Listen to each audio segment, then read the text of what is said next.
को। हसन और तुम बहुत डिफरेंट हो यार।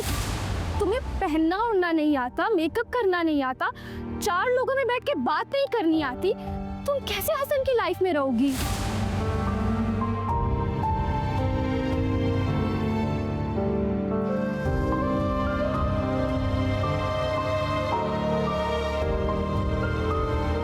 अंबर,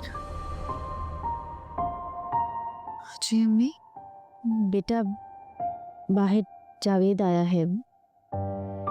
हसन क्या बहन हुई? जावेद भाई वो यहाँ क्या करने आए हैं? हाँ, कह रहा है कि कोई बात करनी है, आके सुन लो जरा। जी मैं आ रही हूँ। ठीक।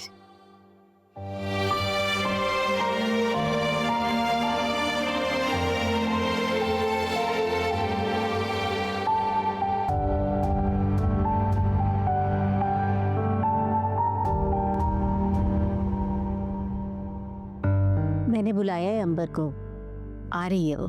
जी।